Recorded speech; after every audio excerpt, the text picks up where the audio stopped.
For the love of money, niggas come around. For the love of money, some stay around. For the love of money, what a nigga will do. For the love of the money. Yeah. I gotta shake it 12 at night to 5 in the morning. They don't give a fuck now.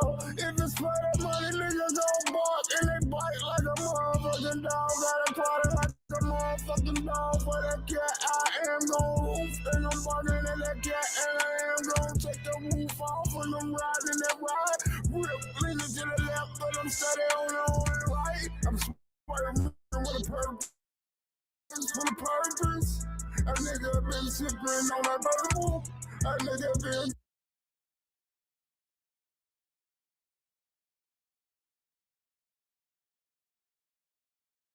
cheaping on that purple. Cause I'm getting money. I'm getting money. Cause I'm getting money. And I'm laughing all the way to the motherfucking bank. And I'm telling her, tell me later if she thinking what I'm thinking. Damn me getting money. I walk about the bank and I stuck up in the wheel. Headed to my next big destination. Somewhere where I'm gonna be faded. Sipping on a motherfucking Molotov. Feet in the fucking sand. Looking like a motherfucking distant fucking land myself. Wherever I land, I must be fly myself. And I ain't playing not one damn game. I'm swerving with a purpose, with a purpose. A nigga been sipping on that purple. A nigga.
American taxpayers to pay himself. Yes, it's the grift that keeps on giving. This is just another day.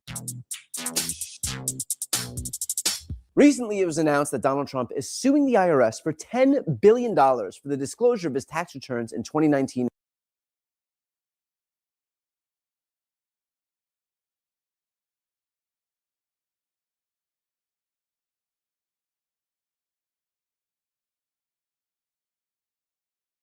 Donald Trump steals from American taxpayers to pay himself. Yes, it's the grift that... This is just another day. Recently, it was announced that Donald Trump is suing the IRS for $10 billion for the disclosure of his tax returns in 2019 and 2020. And wouldn't you know it, a few people have some questions. Let's say for some reason he actually wins that lawsuit. Where would that $10 billion come from? It would come from... Process-wise. I'm not asking like your opinion whether it's right or wrong. It would come from Treasury. It comes from Treasury, which comes from the general fund? The Treasury general account. So taxpayers. Yes. Thank you. Part of the 440,000 taxpayers whose returns were leaked. Oh, that's why he's doing this, for vengeance. Apparently, Donald Trump is a regular John Wick for Americans' finances. Let me just do some quick math here. $10 billion divided by 440,000 works out to roughly $22,000 for each of those people. Not bad. So when can those people expect those checks? If the president prevails in this lawsuit, he's going to be able to pocket that money. My question is the president, is anyone in the president's office? I have not, and the president has said he will donate the proceeds to charity. You may have missed that. Oh, I think I may have missed that too. That's so generous. I completely forgot. Donald Trump is doing this because he's just one big ball of philanthropy. Trump has said he's donated more than $100 million to charity, but he's never provided any proof. This morning, there is proof he donated a lot of money to charities for questionable reasons, and a lot of that money wasn't out of his pocket. Figures first reported by the Washington Post show Trump used his charity's money to pay his business expenses and make personal purchases. Whatever money came in, Donald Trump has distributed to worthy causes. And if there's one guy we can trust, it's Michael Cohen. Yep, I trust Trump's fixer when it comes to where he donates his money, the same way I trust Elon when it comes to comedy. I mean, I heard about the formation of the Peace Summit, and I was like, is that PIEC? Hey, if I bomb that hard, I too would want to figure out how to occupy Mars. Now, a lot of people might be concerned that there's a conflict of interest here, what with Donald Trump's own Treasury Secretary being in charge of the pile of cash that would be awarded to his boss. But according to Besson, there's nothing to worry about. Do you have any final say at all in the process of this? Or is the DOJ just going to instruct you to cut a check and or settle, and you have no independence to actually make a decision whether or not the president deserves $10 billion? Again, that is a DOJ matter. And so the DOJ will entirely make that decision if and whether or not the president should receive $10 billion. You have no say at all. Correct. So you will just have to write the check if you were told to write the check. Correct. Besson really underplaying his role here. In this capacity, I am no Treasury Secretary, merely a lowly check writer who does as he's told. In fact, for this specific reasons, I've replaced my hands with pens. By the way, can we just address the billions of it all for a moment? $10 billion? Where does he even come up with these price tags? He sues the New York Times for $15 billion, sues 60 Minutes for $30 billion. That's like someone keying my car and then me going, tell you what, buy me a yacht and we'll call it even. It is bad enough that Donald Trump is shaking down American taxpayers for an ungodly amount of cash, but he's also doing it when, thanks to him, Americans don't have a ton of cash to spare.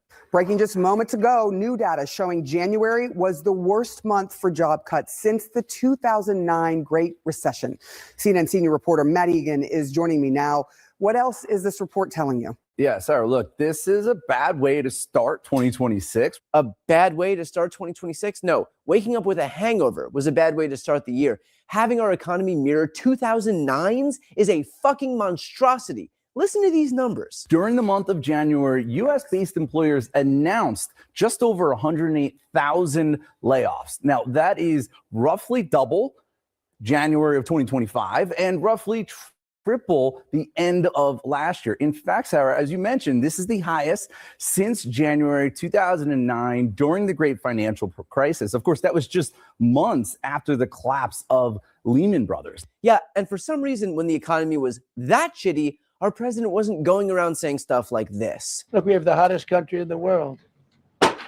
We're the hottest country in the world right now. We're doing what nobody thought was even possible, not even remotely possible. Well, he's correct on that one. No one thought it was remotely possible for a president to impose sweeping tariffs, drive up costs, kick millions of people off of healthcare and food assistance, and do it all while claiming the country is super hot.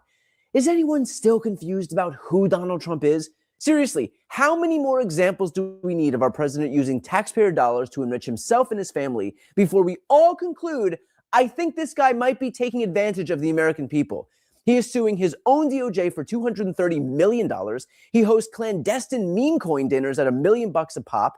And remember that gift he received from Qatar? I could be a stupid person and say, oh, no, we don't want a free plane. We give free things out. We'll take one, too.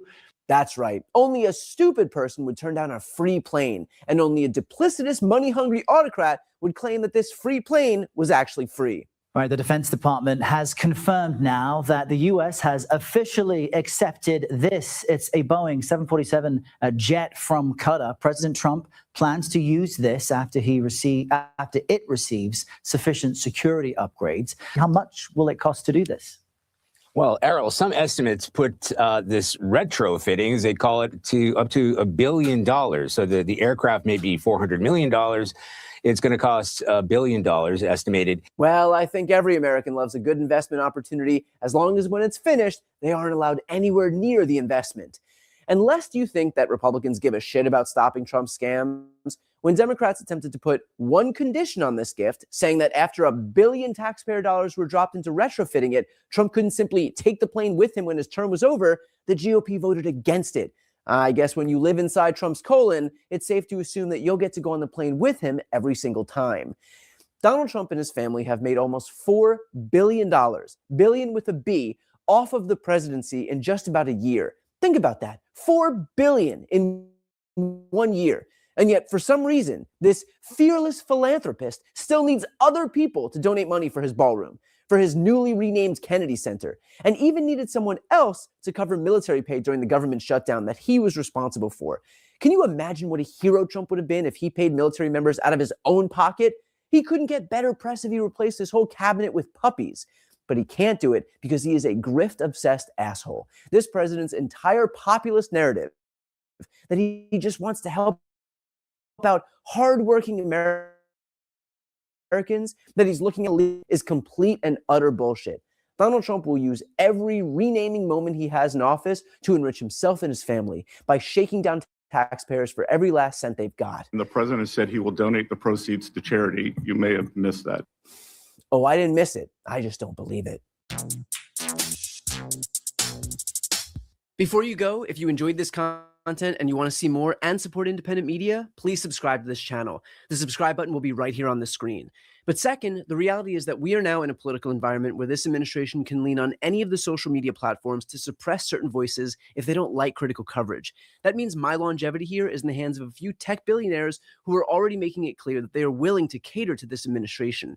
To that end, signing up for my newsletter is a way for me to reach you directly if that ever becomes necessary. I'll put the link right here on the screen as well, so please sign up. It's free, but there's also an option to do a paid subscription if you'd like to support me and my team. I really appreciate it. Thanks so much for watching. Thank you for joining us, Madam First Lady. Hello, Stephen. It is very cinematic for you to be seeing me right now. Madam First Lady. Oh, Stephen, no. I am not here to talk about the Epstein files. The release, no, ma'am. The release I meant was your movie. Oh, yes. Melania, the lady, the movie, the motion picture. This film is a deliberate window of tapestries draped over a rich bed frame of insights that are so authorship few have ever seen it, and even less have wanted to. Wow. That is so many words. But can you actually tell us what the movie is about, ma'am? Oh, it's about $28 million in my pocket. Cha-ching! Yeah, I know. Okay. I knew that part. I thought it was a documentary, but you keep saying that it isn't. What genre will you say it is? Oh, just like me. It is a very creepy mystery.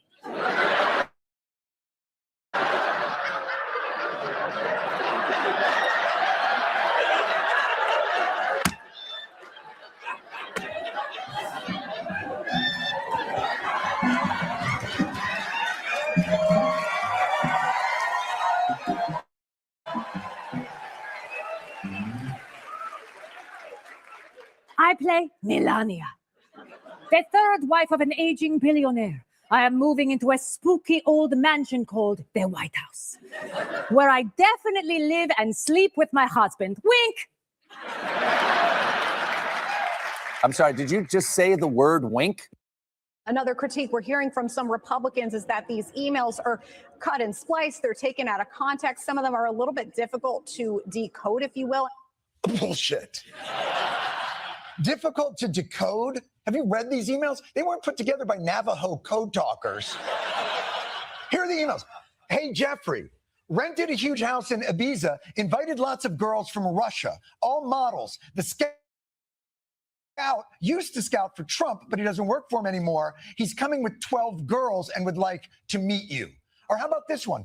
I will send you a picture of this Burmese girl. Very pretty. I will bring her to the U.S. Yeah, probably not on an H-1B. Look, these emails are explicit, and they were written post-Epstein's conviction in 2008. And even then, these motherfuckers felt so invincible that they didn't even think to try and hide any of it. No mafia, hey, did you take care of that thing? No, the donuts are in the container. No, even ixnay on the Earl's Gay. But suddenly, the right is all, this is impenetrable. What language be this? Melania, directed by Rush Hour's Brett Ratner. I went there in Midtown Manhattan, Times Square, the busiest place in the world. I was one of 3 documentaries, and I was hoping that this would give us not any kind of depth or actual expose or insight into what happens in the Trump White House, but it would at least kind of indicate how Melania thinks of herself or the Trump organization thinks of her, etc. And I have to say, this movie was incredibly disappointing. It was long, lots of close-ups. Barron was described as somewhere between 6'5" and 6'9". That's about the biggest insight. You know, I'm a new father. I will never get the hour and 48 minutes back that I spent watching Melania. At this point, our government is basically a loan shark who's really bad at budgeting. I'm not broke. You're broke. I pay the IRS on time to spend the money. And then you're like, oops, we don't have enough. What are we going to do? Make them retire later? This is the plot in a movie where there's the guy who has a gambling addiction and owes money to his bookie. Except in this scenario, the bookie also has a gambling addiction and doesn't know how to spend their money. Why are we giving money to people who are bad with money?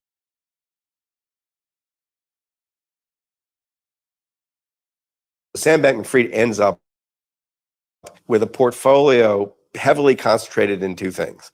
Pandemic prevention, because there really are things the government should be doing. And the other thing that made his list that was so interesting was Donald Trump. He took the view that all the big existential problems are going to require the United States government to be involved to solve them. And if the democracy is undermined, we don't have our democracy anymore, all these problems are less likely to be solved. And he saw Trump trying to undermine the democracy, and he thought Trump belongs on the list of existential risks. You know, considering that his parents had very close ties to the Biden administration, and we know that FTX had allegedly helped fund Biden's election campaign, does the court need to seek information regarding that presidential campaign? Legally, does Biden have a role in this? The political donations that were made, which, by the way, seem to have been made to both sides. A lot of people speculate that because he donated to the Democrat side, that's somehow going to influence the outcome of this case. But the judge in this case is going to follow the law. He's going to do what he swore an oath to do, which was to uphold the Constitution. And this speculation about a possible pardon coming, of course, anything is possible, but I don't think after a conviction in a case like this, anyone's going to put their neck out on the line and do anything like that to jeopardize their own political future for SBF.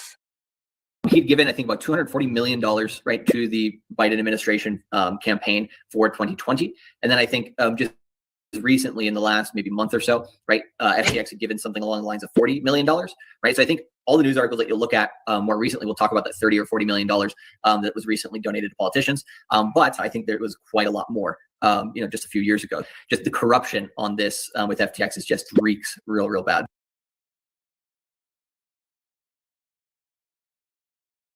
Pretty much no one wanted millions of undocumented migrants rushing the American border. Republicans didn't vote for it. Democrats didn't vote for it. Yet in 4 years, nearly 10 million migrants crossed America's southern border. That's the entire population of Los Angeles, Chicago, and Houston combined. And it wasn't some accident caused by outside of events like a war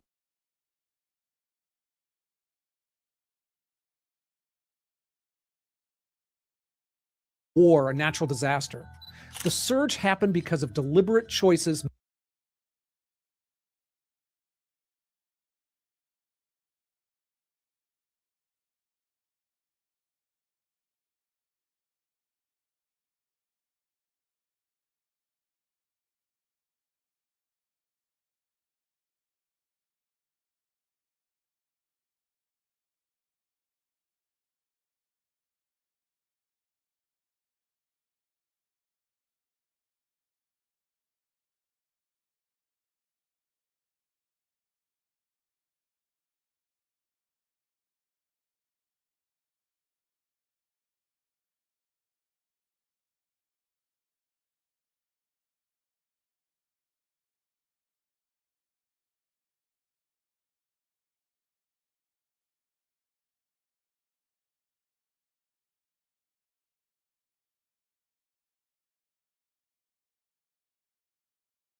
what their voters want.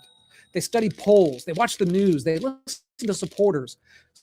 So the elephant in the room is this. How did America's political leaders veer so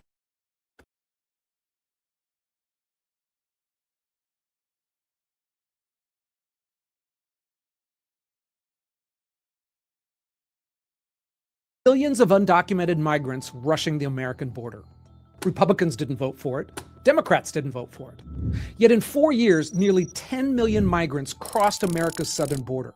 That's the entire population of Los Angeles, Chicago, and Houston combined. And it wasn't some accident caused by outside of events like a war or a natural disaster. The surge happened because of deliberate choices made by American politicians. But why? Politicians survive by knowing exactly what their voters want. They study polls, they watch the news, they listen to supporters. So the elephant in the room is this.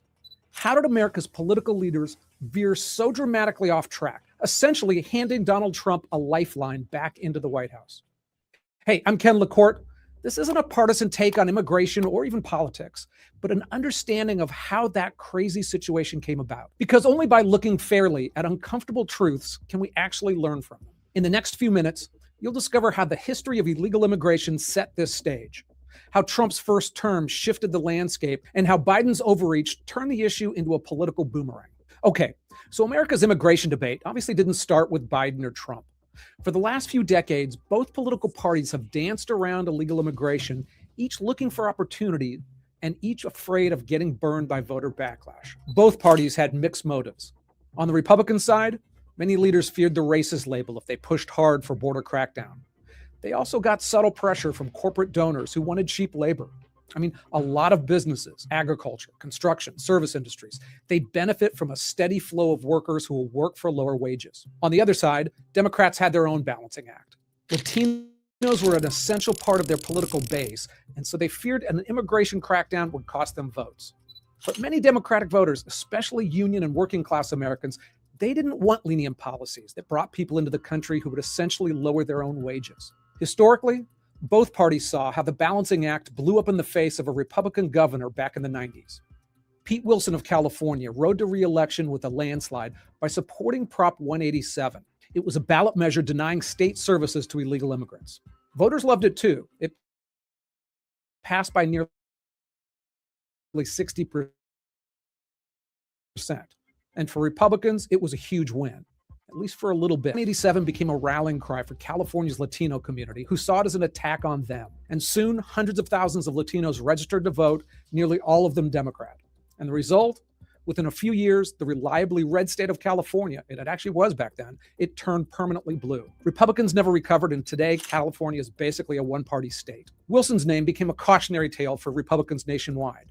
Tough immigration policies might win short term, but the long-term fallout could be tough. Now, you fast forward to Barack Obama. He smartly wanted to both look tough on illegal immigration and his Latino base. He earned the report in chief for deporting 3 million illegal immigrants, more than any other president, but Latino activists knew that really wasn't the case. And that's because a lot of those record deportations were actually a statistical sleight of hand. Under earlier administrations, people just turned away at the border weren't usually counted as deportations.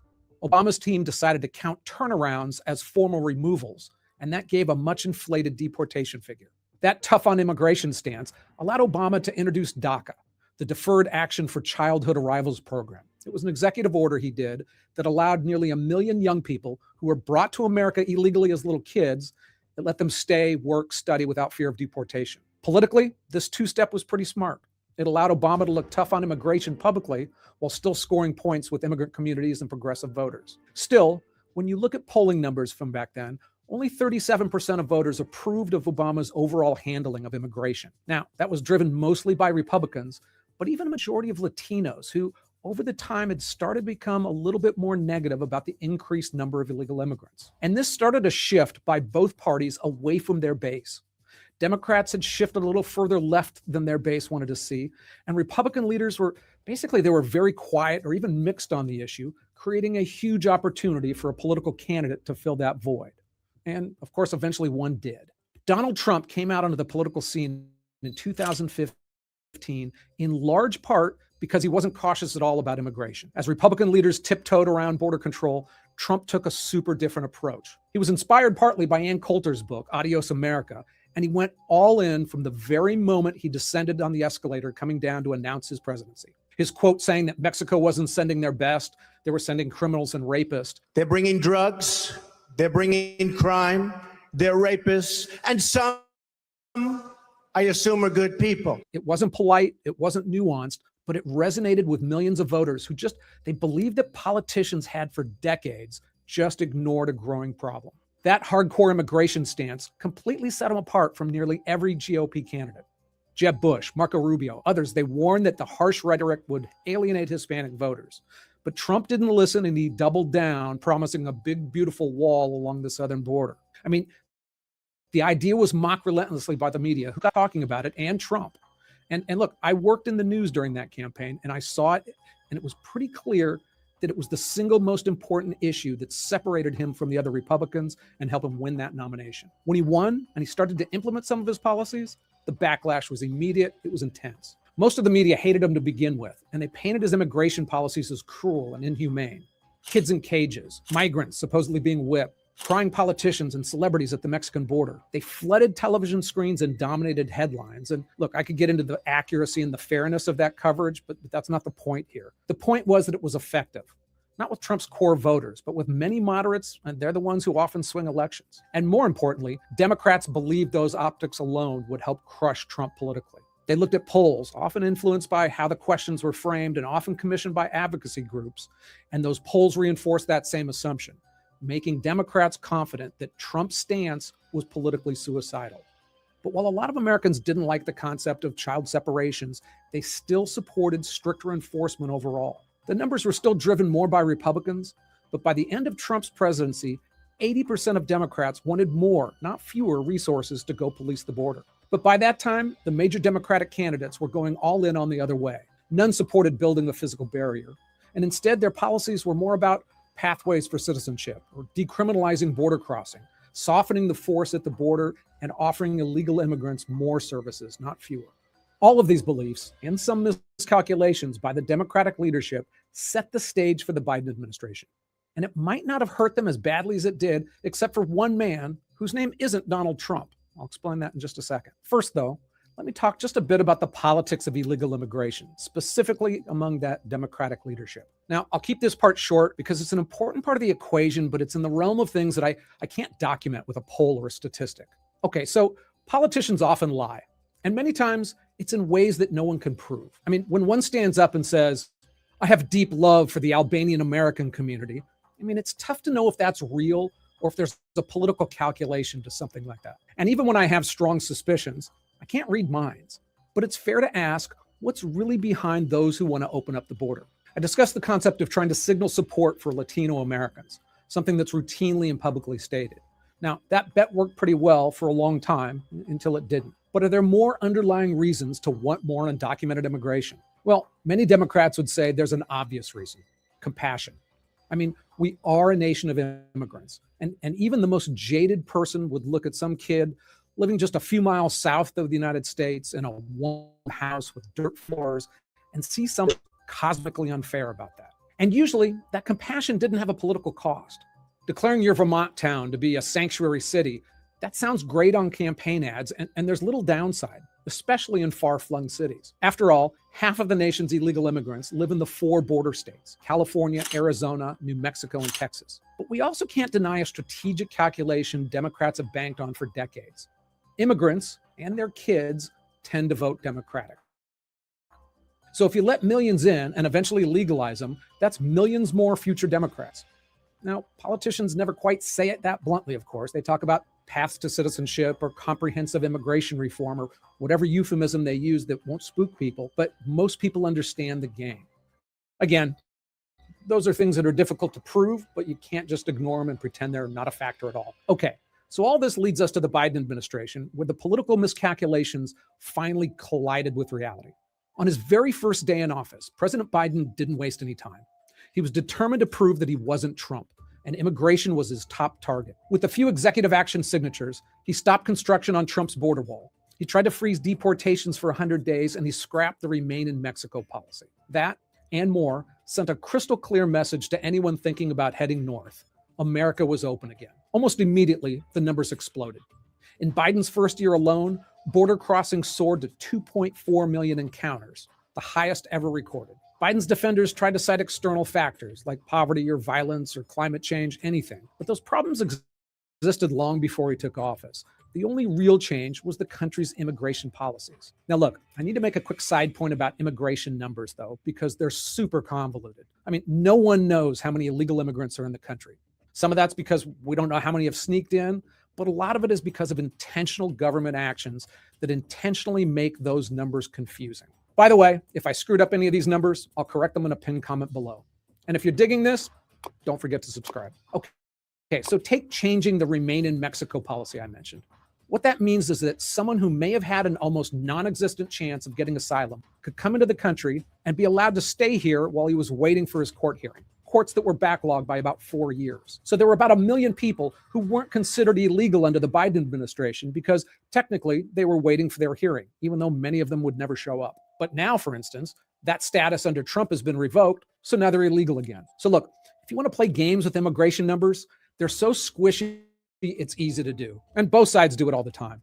And that allowed, for instance, years the Biden administration to just pretend it wasn't happening or it was exaggerated. We have a secure border, in that is a priority for any nation, including ours and our administration.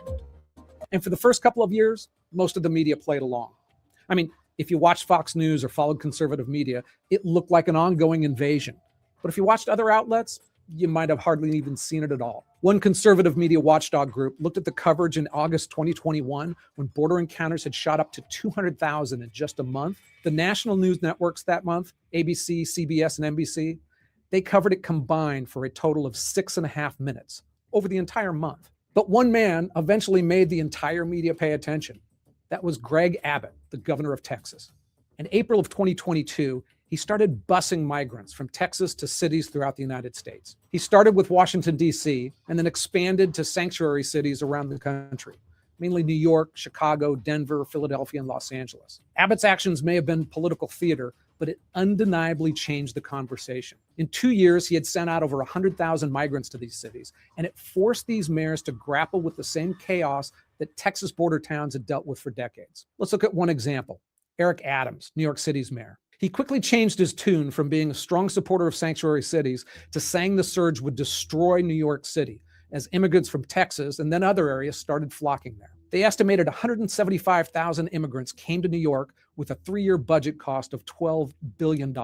Before too long, this wasn't a fake Fox News problem anymore. Across the country, you had urban Democratic voters experiencing the masses of immigrants firsthand, displacing job markets, apartments, and overcrowding schools. And if you're struggling to make ends meet and then see your city spending tons of money on people who came uninvited from other countries, that's the kind of thing that changes minds and changes votes. We have homeless, we have veterans that we're concerned about. Our vets and our homeless in America need to be prioritized. By the time the Biden administration realized the size of the political backlash, it was too late. By mid-2023, 2/3 of Americans disapproved of his immigration policies. Immigration had shot up as a top voter concern, sometimes even overshadowing inflation. By June 2024, polls showed Americans trusted Trump over Biden on immigration by a 13-point margin, 44% to 31%. Overall, the fundamental mistakes the administration made, listening to pro-immigration groups and their polls more than they should have, and just paying attention to the press that agreed with them. And that's a lesson we should all pay attention to because the press is just partisan these days. The border wasn't just a short-term political problem. Biden inadvertently gave Donald Trump the perfect campaign weapon. Suddenly, Trump's message of controlled borders, which Democrats once mocked as fear-mongering, that started sounding pretty reasonable to everyday voters. And it helped hand Trump exactly the comeback opportunity he needed. It's a story very similar to what happened with the transgender movement. In my lifetime, I haven't seen any kind of social movement that rose in importance so quickly and then lost power so dramatically. It's a fascinating story. Hey, I gave this to you as straightforward as I could. If you got something good out of it, come back again for more. Bye-bye. Some have called this a documentary. It is not. My film is a very deliberate act of authorship, inviting you to witness events and emotions through a window of rich imagery. It is a created experience that offers perspectives, insights, and moments that only few have seen. What? How do you make a documentary about a lady in a hat and somehow get it more confusing than Tenet? All this begs the questions, what's this movie about? And does anyone really want to hear more from the First Lady? Hey UK, what's new? What's the story? So his name is Peter Mandelson, and he was a politician and a former senior minister between 2008 and 2010. And as I told you, super close to Epstein. So other than the horrible stuff that happened in the island, he also gave Epstein insider information. What do you mean? So he told Epstein government secrets so that Epstein could make more money. What? Well, the thing is, he got back in 2024. What do you mean he got back? Before that, don't forget to subscribe because I'll give you more stories every day. So Keir Starmer, who's our current prime minister, actually hired him, and he made him the UK ambassador to the US. Did he not vet him? Did he not know his history? Well, that was before the Epstein files got released. And Keir Starmer said that Mandelson told him that he barely knew Epstein. So Keir Starmer believed him, and he hired him. That is messed up. Yeah, and people here are mad at Keir Starmer, and 50% of people want him to resign. But what about Peter? Did you arrest him? So he lost his job, but he got a £55,000 payout. What? Yeah, but this week the police actually searched his house, so he's in a lot of trouble. Okay, so you arrested him? No, not yet, because the police said that it's a complicated case. What's complicated about it? Why are you protecting politicians? By my accounting, looks like the handler of Epstein. He certainly looks like we have all these emails from both Ehud Barak's email server now and from Jeffrey Epstein's trove of documents that corroborate them doing what looks like intelligence. Just say I'm not a Mossad agent. I remember. So there's just an endless number of people. I unfollowed them. Wait, what? I don't think I did. Wait, did I really? Let me see. Yeah, I mean, this is just. No, I didn't. What do you mean? And yeah, that's. This is a lot, guys. Like, I mean, really, we got a lot going on with this. Then I'm gonna start trying to explain these things to my real life friends. With these filed release, why is no one being questioned and be called for an investigation? Why would you investigate investigate the people that are killing and eating and raping kids and doing satanic rituals to create homunculus humanoid and then breeding half human, half animal, and then performing ritualistic sacrifices and cutting the organs out of children. Why would you do that? Why would you hold them accountable for this? Yeah, you have to? Apparently not. I mean, apparently you don't have to. Do you think that they created a homunculus? I do.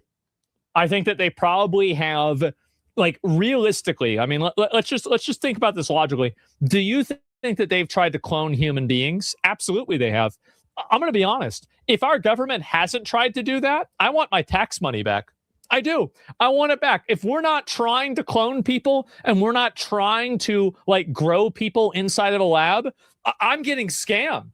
I am. Like, I thought we're supposed to be on the edge of this. I thought we're supposed to be trying to move things forward.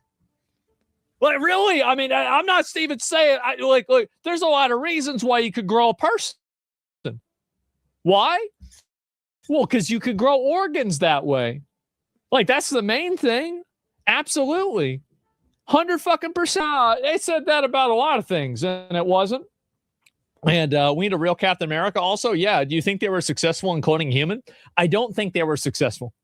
I don't. I find it to be very unlikely. And the reason why I think they weren't successful is because we can't cure cancer. I think with how many diseases that people have that we can't cure, I think that shows that we probably can't replicate the human genome. People going crazy think they found a code word for human meat. So jerky equals child meat. Francis, he better not be talking about the Pope. That better not be the Pope. No. Give me a minute. It better not. There better be another Francis. It's got to be another one.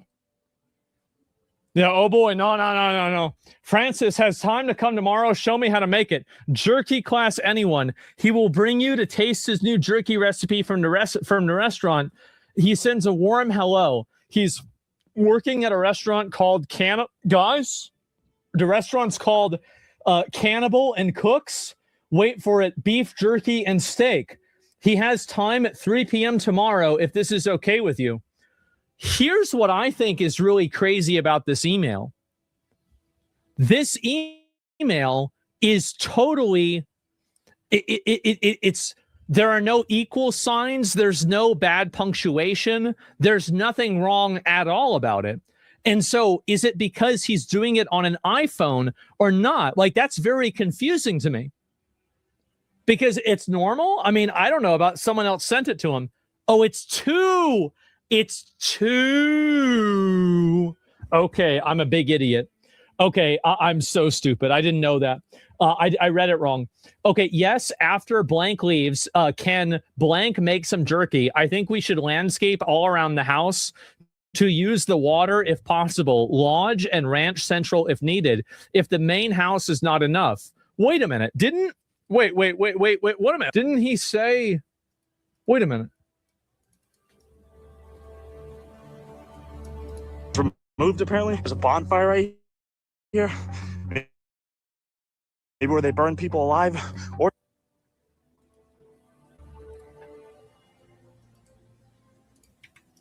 sun compass that was removed, apparently. There's a bonfire right here. Maybe where they burn people alive.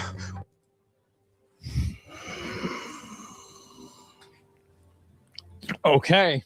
It's too small for that? No, it's not. You just have to do it the other way. You have to do it like upside down, right? Because, like, you're not going to eat the head. So a lot of people don't know this, but, like, so you actually don't have any like, the risks of eating human meat are actually not that high, but the big risk is eating a human brain or spinal fluid, because that's obviously connected directly to the brain, because there's special different things called prions inside of the brain that can give you neurological disorders if you eat them yourself. Prions, exactly. And so that's the reason why. And so they could be cooking them that way. Same with animals. Well, I don't know about the animals. Yeah, how do you know this? I looked it up. Yeah, I looked it up. It's a significant risk? Yeah. And mad cow disease, mad human disease? Exactly. And so I'm just saying, pardon, yeah, I looked it up. I found it out. And I think we should landscape more. BMG, would be possible to have some time discussing the following: landscaping main house, landscaping windows, Larry's log cabin, vehicles, fall, winter projects, Bryce. Okay, that's fine. Hope you are feeling better. Did we analyze the jerky? Why didn't we get jerky this week? You said we could not do it until Friday. Please explain. Thank you. I tried phoning, but it seems like you were sleeping on the couch the whole day so much. I also added more to the jerky and ginger lemongrass. I will know more tomorrow night. Also, the next date seems really great. Thank you so much. Super cool. What is this here? Setting up surface right now. We're ridiculously excited. And beef jerky, delicious. Wow. Bro, she's a little bit too excited. And maybe she ate the brain part. And JoJo is here, and we'll walk the jerky over to Jeffrey.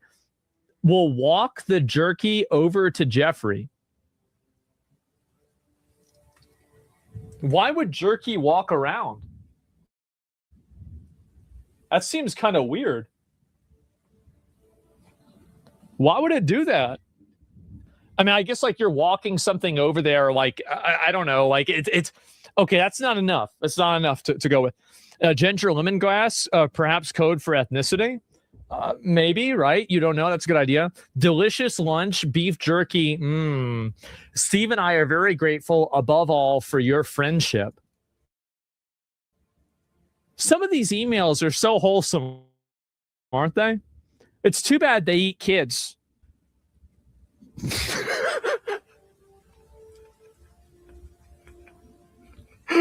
Really, you know, like, what the fuck? They're sitting there like, oh, I really loved having you come here. And yeah, no, I had so much fun eating the babies and killing people with you. Yeah, I loved it. My wife did too. I can't wait to see you for Christmas. Bye. Oh, and it's us. Oh, wow. Like, what the fuck? Making memories. Yes. Oh my God. It's normal for them. Yes. A small insulated bag would be fine. I don't remember checking it. No need for crazy amounts of ice. One should do. There is one bag of beef jerky in the fridge. Please get it. Also, Blank has more at her place. Please get it from her as well. And bring it all with you. Bring it all with you. I suppose it needs to be in a cold, insulated bag. Well, usually jerky doesn't need to. How about that? That's crazy. What are the odds of that? And oh my fucking God, beef jerky shoulder on the shelf.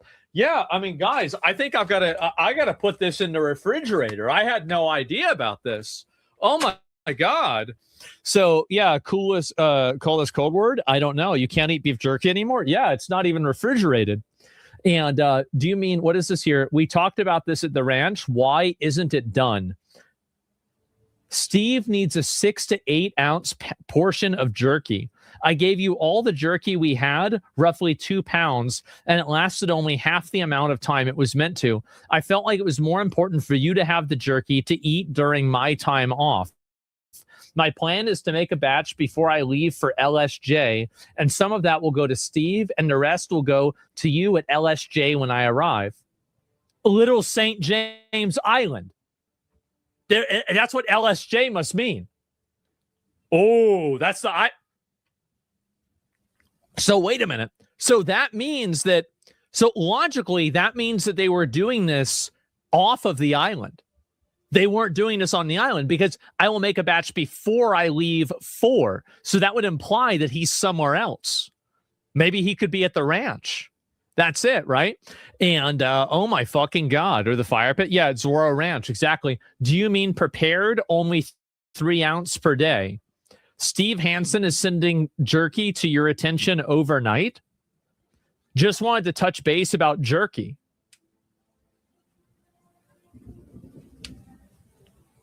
They talk about beef jerky more than I do.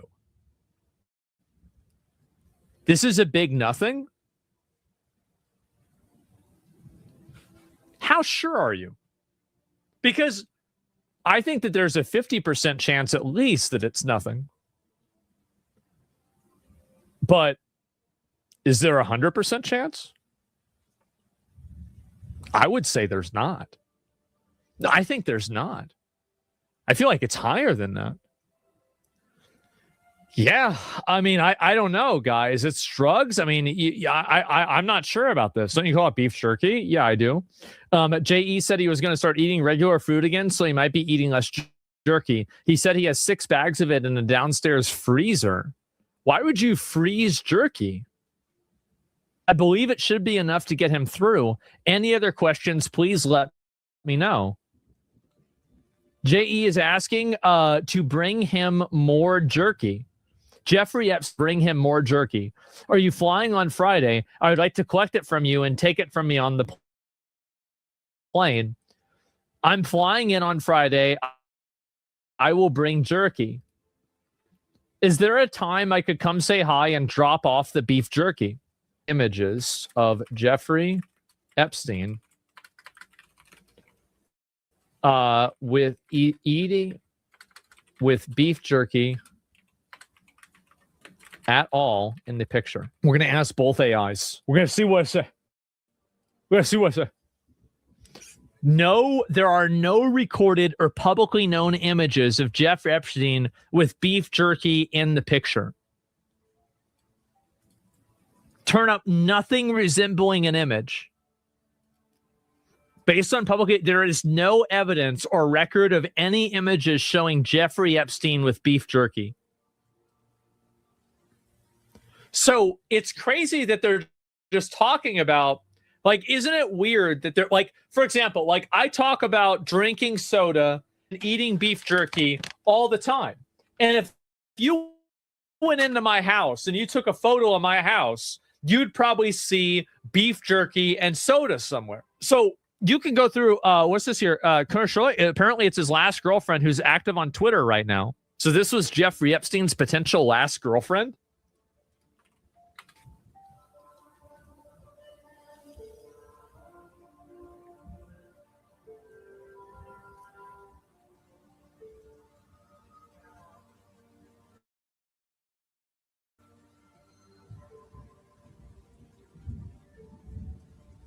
What?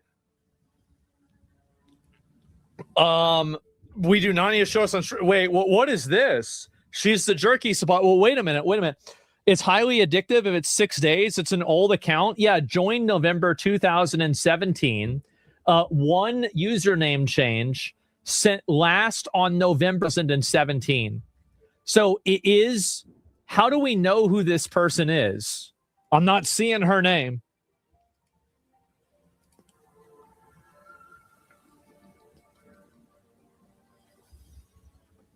There. Oh boy. Oh boy. Oh boy. So right there. Yes, apparently.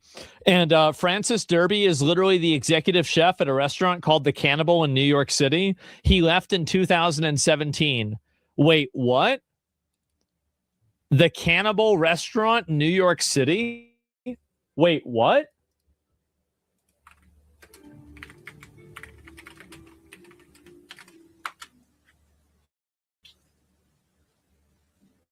Hold up. Is a beer and butcher. Where is it here? And its focus is on sustainable meat and a massive inventory of craft beverages. Did their top chef leave after the Epstein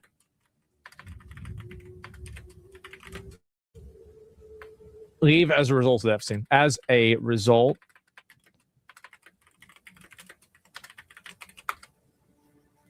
there's no way, right?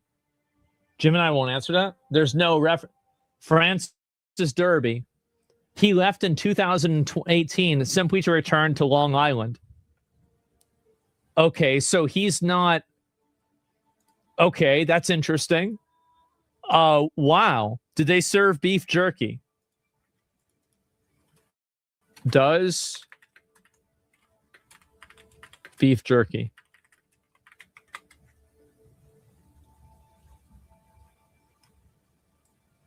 It was now famous for its extensive house-made charcuterie and offered wide variety of snacks. Their menu traditionally focused on fresh butchery rather than standard dried beef jerky.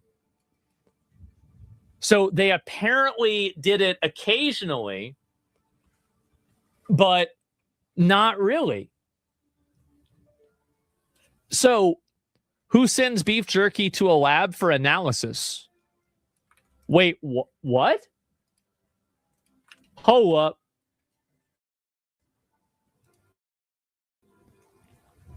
Jeffrey Epstein to Steve Hansen.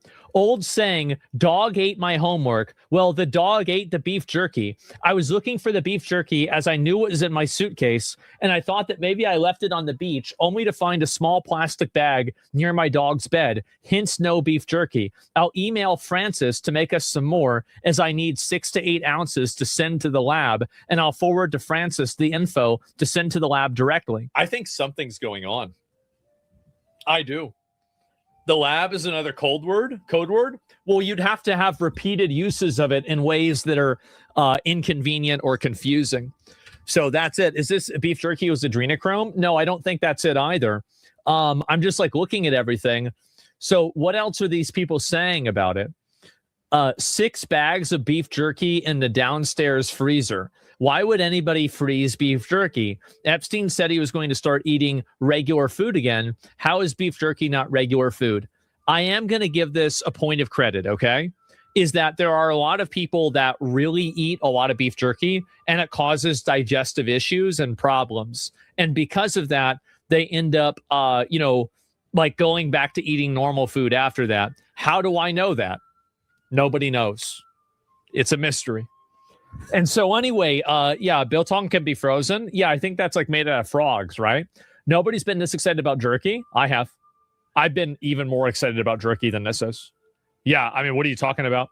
Demons eating missing children sounds closer than the alien disclosure. No one walks over beef jerky, and you sure as hell don't need to keep it in a cold, insulated bag. That defeats the fucking purpose of beef jerky. This Francis guy is super hard up for some beef jerky. No one is that into beef jerky. These people are legit demons. I'm surprised MSM has not rushed to slap the debunked label on all of this like they did with Pizzagate a decade ago. I think the real reason why they can't do that is because they know that it's just too much. Anyway, I'm surprised. It's crazy how they haven't said anything about this. Francis Derby was a chef at the Cannibal. I was not ready to read this. This is the worst thing I've ever seen. No, it's not. It's not even close to the worst thing. Like, oh, wow, they're eating people? Duh, of course they eat people. Like, that's not even that bad. Like, really? I mean, I think that there's a lot of stuff that's worse than that. This is probably like number 5 or 6. Yeah, but it's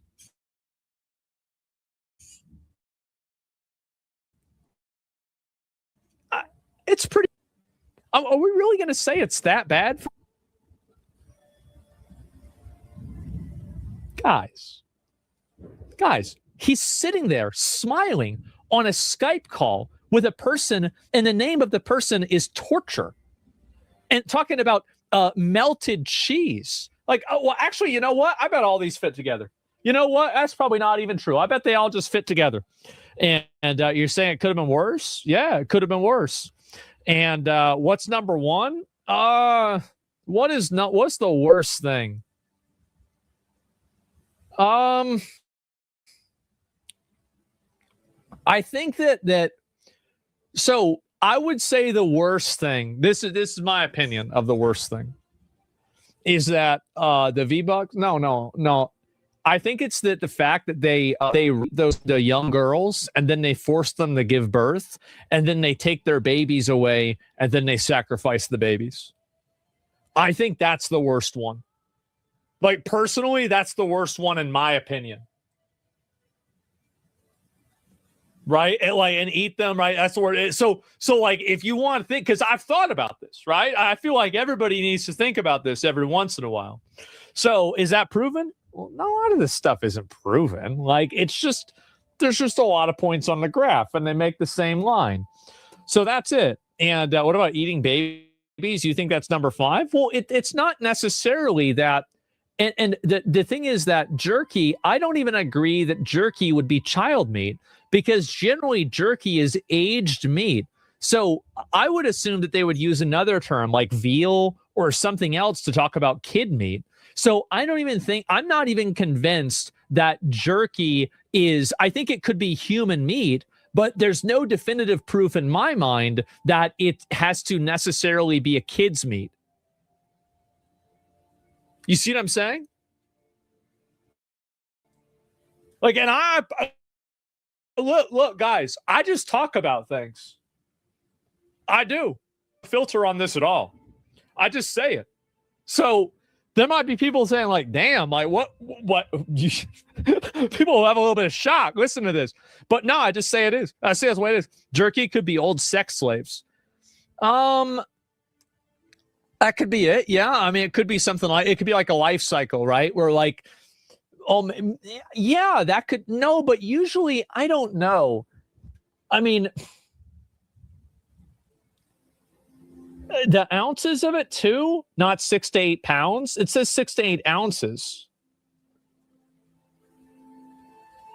So like theoretically, right? Is that, so you're saying that they use them as sex slaves, and then once they're used up, they kill them and then eat them. I don't know if I believe that. And I'm going to give you the logic of why I wouldn't immediately believe that. It's because there's like an unspoken, actually it is a spoken rule. There's a rule that, I forgot where this came from, that you can have sex with a goat, but you can't goat after you have sex with the goat. And I think that in general, a lot of these people probably would not want to eat something that they had sex with. I don't think it's in Iran. But you could sell the goat to somebody else to eat. So maybe, because you can see what I mean, for wrong religion. But I think that it's like, but like, why did the religion come up with that idea? It's probably because the idea of, but then they were sacrificing babies and eating the shit out of their intestines. So maybe they wouldn't care. I don't know. Because the purity of the meat, right? Yeah, exactly. I don't know, because like it's about figuring out the logic for this, right? And it's used as an insult. I'm just thinking about it, right? I'm thinking out loud. I apologize. Conversations left the rails. It's about wishes. Moloch, Baal is a genie personification too. If it's human meat, it's probably baby's meat because of the amounts and the scarcity. Yeah, but like, I mean, so you're saying that they could be eating the babies? They're not. Maybe they sacrifice them and then eat them. There's no logic, brother. It's sick. Well, I think that there's usually there's like an internal logic system that people use, even if they don't use the same logic system that everybody else uses. You know, it's 8 ounces a baby. That's true, but also that's including bones and like the skull, which would be removed if you were going to kill somebody and then cook them and eat them. So like really, and that's also the dried meat. Like think about it. You ever put like a hamburger on on a stove or on a grill, it gets smaller. Like everybody knows this. No, I'm just thinking about it. What? Well, I'm thinking about this could be before. No, because it said it was going to deliver it. It said it was going to deliver the 6 to 8 ounces. So I don't know. Babies aren't 8 ounces. Oh no, you're right. I was thinking pounds. Yeah, no, that's a good point. You're right. So you could wow.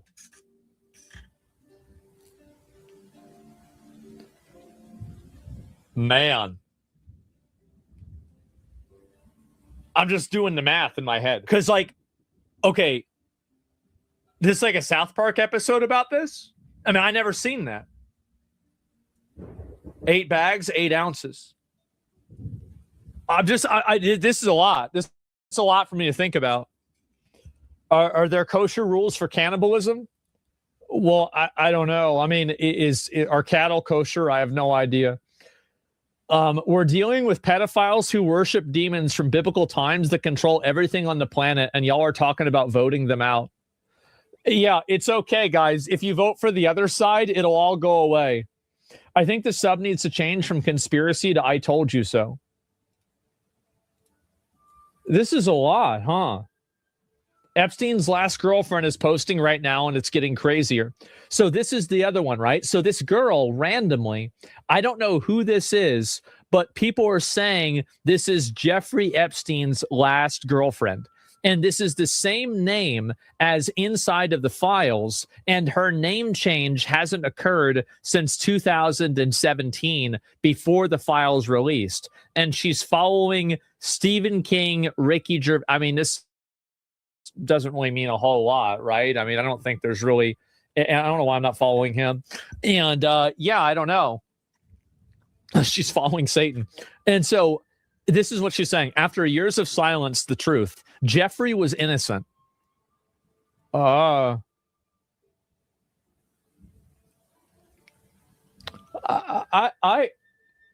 really? Like, he just a good boy? He didn't do nothing wrong?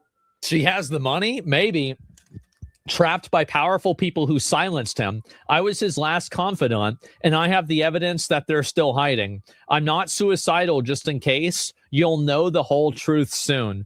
They sacrificed children to Lucifer. It's an entire cult. Jeffrey got involved in their operation for financial reasons and to obtain Combraprat, but never participated in the rituals. This is information that can be used as collateral, right? Like, it's like a KGB term?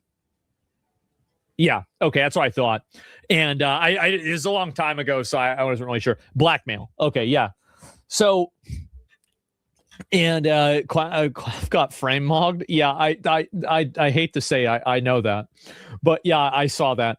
Anyway, is it a comment that that said Epstein told people to destroy a food dehydrator? Is that it? And I should talk. I know.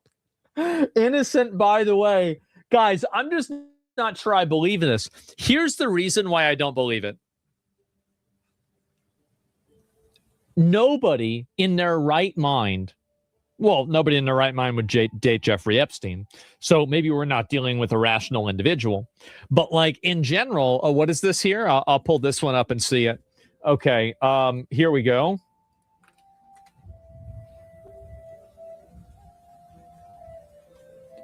So she could just be a simp. Huh. That's crazy. She cooked in the brain? Maybe. I mean, it could just be an obsessive girlfriend. I feel like there's not really a whole lot else to that. So, yeah. And Jeffrey's chilling with her right now, telling her to tweet that. Is that it? I mean, this was from 2018. She ate the brain? Yeah, maybe she did. I find it crazy how addictive jerky is for them. Talking about Jeffrey, I mean, like, I think jerky's really good too, but like, damn. Oh, man. I mean, this does... It looks pretty fucking suspicious, man. It says if he tries to silence me, he's suggesting that he's alive. I don't know about that. It could be somebody else that's trying to silence her who's controlling Jeffrey Epstein. So, I mean, logically, that's what I would guess. So anyway, I don't know if I believe this. I feel like this is the kind of stuff. It's kind of like the Fortnite account where it's really entertaining to talk about. And it's a funny little, basically rabbit hole. But I don't really know if there's anything to it. There's not like a lot more like, oh, wow, like this is some kind of crazy, smoking gun, and she's going to come out there. X warns you that the account used a proxy or VPN when you click on the country of origin. Yeah, I saw that before. Jeff breaks up with Maxwell in the most elaborate way possible so he can get back with his ex. Yeah. And code. Yeah, I don't know about big brain moment. Maybe everyone says Epstein emails. Why don't we see any text messages? We did see text messages. It says sent from iPhone, some of these. Yeah, what do you mean? Like, yeah, some of these are text messages right now. Like, I don't know what you mean by that. And also, a lot of them probably use it through email. And the deep state's just a network of elites who hold all the cards and pull all the strings. I don't know, man. I can't stop thinking about the Epstein files. Bro. Again, this is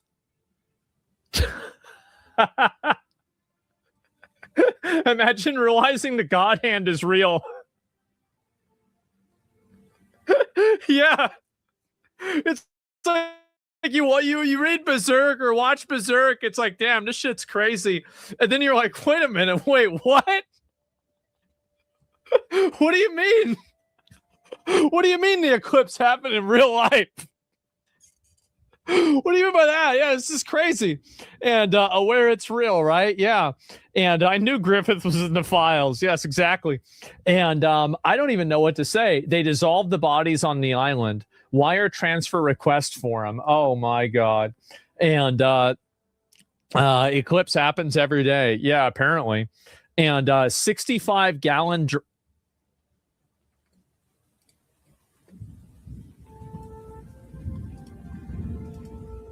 Guys,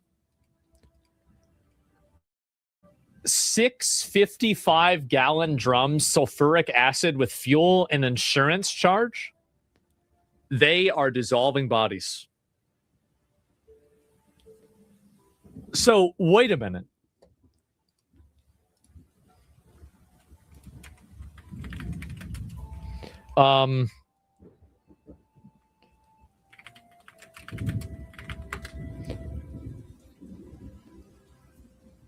So there's a trap door in Jeffrey Epstein's house that leads directly into the sea. This is real, by the way. All of this is real. So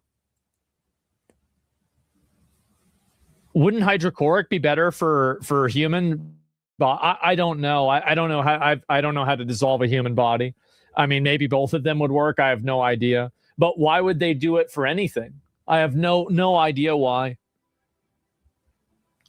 So for a secret submarine, I don't know about a secret submarine, guys.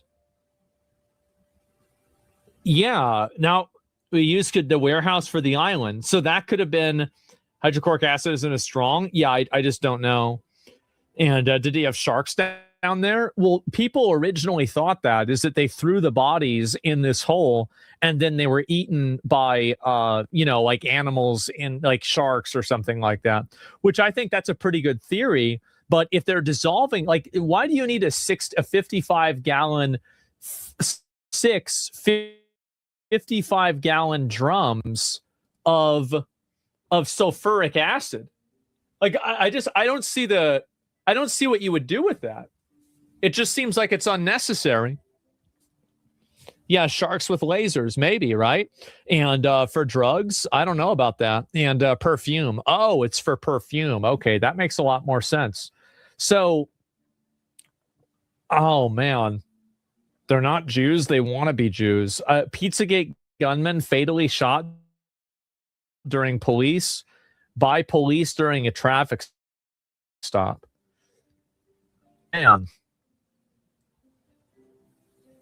Man.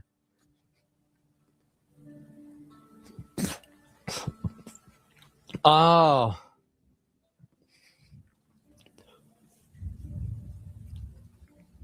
I kind of wonder, like, I wonder what's going to happen with this.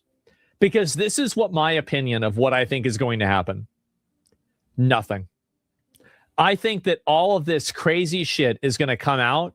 Everybody's talking about this. Everybody's getting into it. And this Epstein thing, man, the more you lift up this rock, the more you see it's not just a few were crawling around under there. I mean, like, remember for a long time, who's on the list? Who isn't on the list? It's Yep. And what these new emails show is they all lied. All these people who were saying all these, we were never mad and we weren't there, didn't do anything. All lied. It's like Epstein Island is Hooters. And the and the entire power structure of the world is saying, yeah, I was just there for the wings. Yep. They got great chicken. Thing, man, the more you... So maybe he's right. Yeah, I don't know. Or like, yeah, I'm reading Playboy for the articles. I don't even know what to say. However, when President Trump speaks for the American people more generally, and he says, guys, don't we have better things to do? You can understand his irritation. The man is trying to negotiate an end to a war in the Gaza Strip. He's trying to negotiate an end to a war in Ukraine. He's attempting to revivify the American economy. He's attempting to crack down on illegal immigration. On a list of American priorities by the polls, the Epstein-Maxwell case comes in pretty close to zero, just on a list of priorities. However, when President Trump speaks for the American people more generally, and he says, guys, don't we have better things to do? You can understand his irritation. The man is trying. Man, I really. So. The gangs didn't just murder, rape, extort. They also worship Satan. The gangs didn't just murder, rape, extort. They also worship Satan. Straight up, literally. Many people don't know that our enemy was not just a flesh and blood, but a spiritual as well. When we went to their homes to arrest them, we discovered altars they've been using for satanic rituals. This is well documented. Man, there sure is a lot of this, huh? They don't worship Satan, they worship Baal. I don't know about that. I think it really depends. And there's like a whole dark pantheon, right? I mean, obviously. So it's not really that big of a surprise. And there's also, bro, you got to really look at this. Why are you so evil? Most politicians are doing it for money. They're doing it for Israel. They're doing it for, like a weird sexual deviant reason. They're doing it for, fucking demons. And then you have Henry Kissinger and Dick Cheney in it for the love of the game. Bro, they said we are going to destabilize entire regions and get millions of people killed because that's why. Because I said so. Oh my fucking God. Dick Cheney killed the guy? I think he shot him in the face. I don't know if he killed him. And man, I don't know how the fuck this happens. And Dick Cheney, before he dicks you, yeah, apparently, right? Global control, yeah, bro, like, because it'd be mad funny. In no blackmailing, no island, not even in the files. He just bombed brown people just for the love of the game.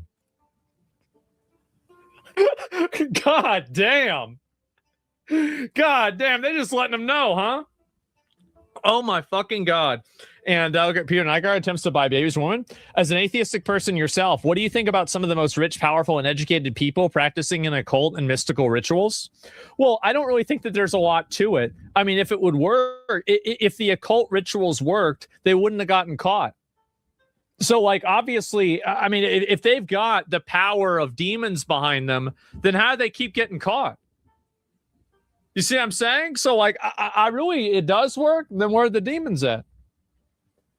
I mean, really, where are they at then? No consequences, though? Yeah, but there's no consequences for all kinds of shit. Like, there's no consequences for this guy either. He didn't do anything. So, like, he didn't do any of the occult stuff, I mean. And I just don't really see the reason or what this is. And let me go back. I'll see if there's any more of this that are worth looking at. And this is apparently, this is German state TV. Ist völlig unklar. Also hilft der möglicherweise jemandem? Ich weiß es nicht, aber im Zweifel für den Angeklagten, würde ich immer sagen. Ist völlig unklar. So Prince Andrew was no pedophile sex offender. New images are said to prove Andrew worked as a paramedic on Epstein Island. He was a paramedic?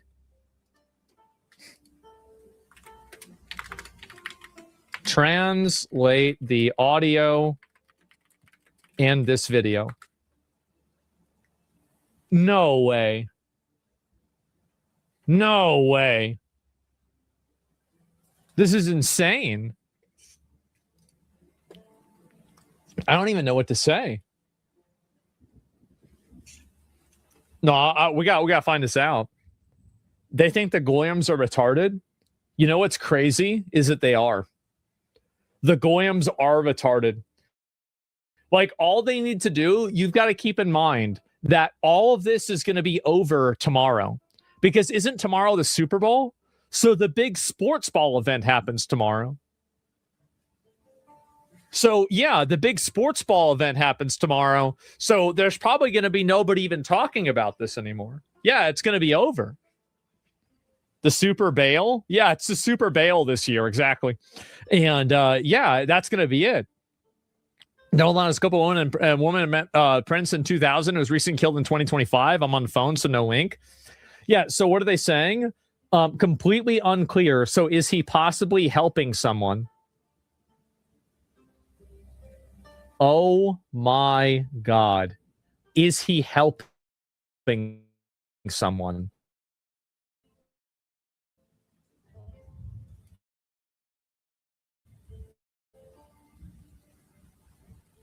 Okay. Never mind. I don't know German media or anything like that. And this is also, remember what I said before about how people are going to warm up to the idea of voting for Hunter Biden? You may not like it, but this is what peak American morality looks like. I would trust Hunter Biden running my country more than any of those pedophile elites. I told y'all. See, that was the big one, right? A lot of people didn't want to believe me when I said that, but now I think it's becoming more evident that it's happening. He was a PDF? Yeah, he was. I heard about that. And anyway, so let's go back. I'll see if there's any more of these that are worth looking at. But yeah, apparently this is just getting weirder and more insane. Oh, yeah. Because if you ask me any questions, you're a conspiracy theorist and you'll be shut. Alex Jones in 1996. And then you'll be laughed at for thinking there could be any manipulation and control. Forget the fact. Don't ever ask any questions. Never look under the water. The World Council of Churches. Let me stop you right there. Every one of those groups is real. I've seen them on C-SPAN. I've read the Council on Foreign Relations bi-monthly book they put out. You can buy it at Noble or any major bookstore, and it's called. The name of it is called. Foreign Affairs and World Politics. And the thing is, there's a new world order. Do you know your way around? And this is the biggest ministry. I don't mean banking, and it's real. They're out in the open, but sir, 1996. And I don't mean to be mean, if they are, they just go, Big Mac cheeseburger, please. That's all I care about. And I just try to say this. He's talking about Goyslop in 1996. You idiot! It's real! It's real! It's right in front of your face. And I just go, no, it's conspiracy. Everything is wonderful. I never question anything. You can't prove one single thread of what you'll say. How dare you? You are a serious travesty. In fact, I am very afraid of you militant type people.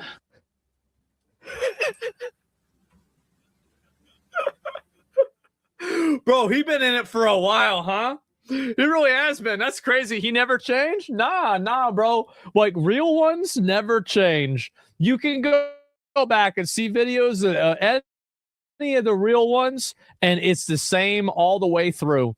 And let me go back. I'll watch this one next. You know they eat babies. That is not bullshit. It's true. So it's not just the dogs and the cats, not just the pets. It's not just the dogs and the cats. They're full on vampires. And everybody thinks I'm crazy, but they're full on vampires. And they drink human blood. Excuse me, They ma'am. do, It's Tucker. jerky. Stop staring at me like that. You're freaking me out, man. Because They you do. spent your life in the entertainment business, so I think you have some authority on this. Yes. So many kids that I was in mental institutions with over the years, they are all from those cults. And they've covered it all up. And, I just pray to God. I'm just going to pray to God that he opens everybody's eyes in this country. Man. By the time we go into vote for Trump, that he will open up everybody's eyes and they will stop pretending to be asleep. You know what they say? You can't wake people up that are pretending to be asleep, but I pray to God. That's a good point. Please Never wake heard up that. even like that. those who are pretending to sleep, the irrefutable truth. What worse people on the really up to, they're really up to doing it. There's so many victims. There are so many victims. There are so many children victims that are now adults. The epidemic in America is child sexual abuse, and I just want people to see it. I want people to open up their eyes and see how prevalent and horrible it is. 1 of 3 girls, 1 of 4 boys in this country today. It's just horrible, Really? and you just can't lie it away anymore. It's going to get more and more apparent, and you got to choose your side. Yeah, there's no way it's that high, right? Like, there's no way it's much worse. Yeah, and that's probably what gets reported, right? And so you got to think that, like, if it's that high, that's the bottom, right? Not the top. I can't believe this.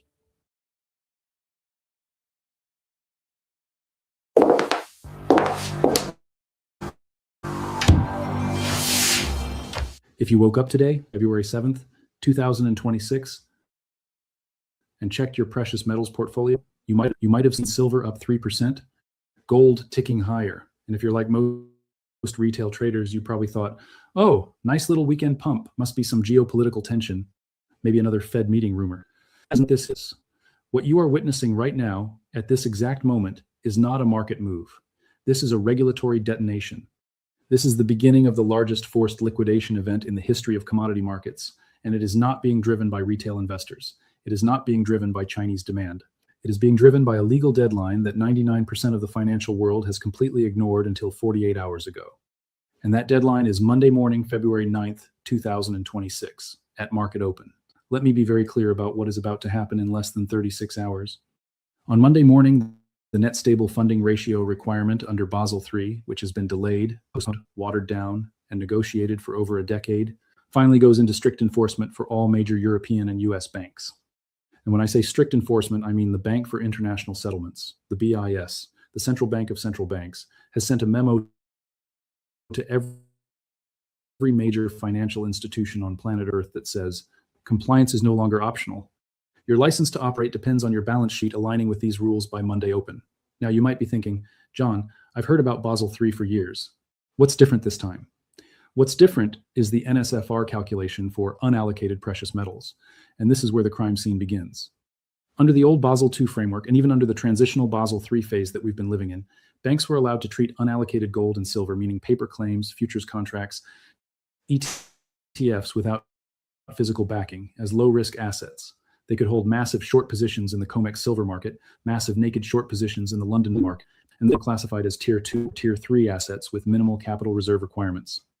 But under the NSFR rule that activates Monday, unallocated precious metals are now classified as high volatility, illiquid assets, requiring an 85% cash reserve. Let me repeat that. If a bank is holding $1 billion in paper silver shorts, they now need to have $850 million in Tier 1 capital sitting in reserve to balance that position. Compare that to allocated physical gold and silver, which is classified as Tier 1, zero risk weight, meaning it requires zero additional reserves. The regulatory incentive just flipped 180 degrees in less than 72 hours of trading time. Now, do you understand what this means? This means that every major bank, every bullion bank, every institution that has been manipulating the paper price of silver and gold for the last 15 years by creating infinite synthetic supply through futures contracts and unallocated accounts is now staring at a balance sheet crisis. They are non-compliant, they are in violation, and the penalties are not fines. The penalties are license revocation. The penalties are being cut off from the Federal Reserve discount window. The penalties are being barred from operating in the European banking system. So what is their only option? They have to convert paper to physical. They have to cover their shorts. They have to buy actual metal. And they have to do it before Monday morning. And here is where it gets even more insane. Let me pull up the exact numbers because I want you to see this with your own eyes. As of Friday's close, February 6th, the total open interest in COMEX silver futures was 412,000 contracts. Each contract represents 5,000 ounces. So we are talking about 2.06 billion ounces of paper silver. Now, compare that to the total annual global silver mine production, which is approximately 850 million ounces. So the COMEX alone, just the New York Futures Exchange, has open interest representing 2.4 years of total global mine supply. But here is the kicker. The total registered silver, meaning physical silver sitting in COMEX vaults that is available for delivery as of Friday night, was 64 million ounces. Let me do the math for you live. 2.06 billion ounces of paper claims divided by 64 million ounces of actual deliverable metal equals a leverage ratio of 32 to 1. 32 paper claims for every 1 ounce of real silver. And on Monday morning, the BIS is telling these banks, you need to back that paper with cash or physical. Do you see the problem? There is not enough physical silver on planet Earth to cover even 10% of the outstanding paper claims. This is not a squeeze. This is a systemic failure waiting to happen. Now, before I go any further, I need you to do something right now. I need you to smash the like button on this video immediately. And I am not asking you to do this because I care about engagement metrics. I'm telling you to do this because YouTube's algorithm is already trying to bury this content. I can see it in real time. This video has been live for 18 minutes, and it is sitting at a 42% suppression rate compared to my normal upload traffic. They do not want this information reaching the mainstream feed. They do not want retail investors understanding what is about to happen on Monday morning. So if you want this data to reach other people, if you want your friends and family to understand why the price is about to explode, do not wait until the end. Do not think about it. Do it now while I continue breaking down the timeline. Let me take you back to Friday, February 6th, 2026, at exactly 2:47 p.m. Eastern Time. That is the moment when the first cracks started to appear. Silver spiked from $29.60 to $31.12 in a 4-minute window. Now, if you were watching the mainstream financial media, CNBC, Bloomberg, they told you it was retail demand or geopolitical tensions in the Middle East. That is a lie. That is a fabrication designed to hide what was actually happening. What was actually happening at 2:47 p.m. was the first wave of algorithmic covering by European banks trying to get ahead of the Monday deadline. How do I know this? Because I pulled the trade volume data from the SLV ETF, the largest silver-backed exchange-traded fund, and at exactly 2:48 p.m., there was a block trade of 14 million shares. 14 million shares. That is not retail. That is not some guy in his basement buying silver on Robinhood. That is institutional panic buying. And it continued into the close. By 4 p.m., SLV had accumulated $63 million in net inflows in a single trading session. That is the largest single-day inflow since March of 2020, when the COVID lockdowns triggered the first wave of money printing. But the media is not telling you this. The media is telling you the price is going up because of investor sentiment or inflation fears. They are lying to you. This is regulatory-driven forced liquidation. This is Basel III enforcement creating a liquidity cascade in the paper markets. Now let me explain the exact mechanics of what these banks are facing, because this is critical. Under the NSFR calculation, the BIS categorizes assets based on their stability and liquidity over a 1-year time horizon. Tier 1 assets, which include cash, central bank reserves, and allocated physical gold and silver, require 0 additional capital reserves because they are considered and liquid. Tier 2 assets, which include corporate bonds, high-grade sovereign debt, and some equities, require partial reserves depending on the volatility rating. But unallocated precious metals, as of Monday, are being reclassified as Tier 3 high-volatility assets with an 85% required stable funding ratio. Now, what does that mean in plain English? It means if you are a bank and you are holding a $10 billion short position in paper silver futures, you now need to have $8.5 billion in Tier 1 capital, meaning cash or physical reserves, sitting on your balance sheet to justify that position. And most of these banks do not have that capital. They have been operating on leverage. They have been operating on the assumption that they could roll over their short positions indefinitely without ever having to deliver physical metal, but the BIS just changed the rules. And the banks that do not comply by Monday morning are going to be cut off from the global banking system. So what are their options? Option 1, they liquidate their short positions by buying back the futures contracts at market price.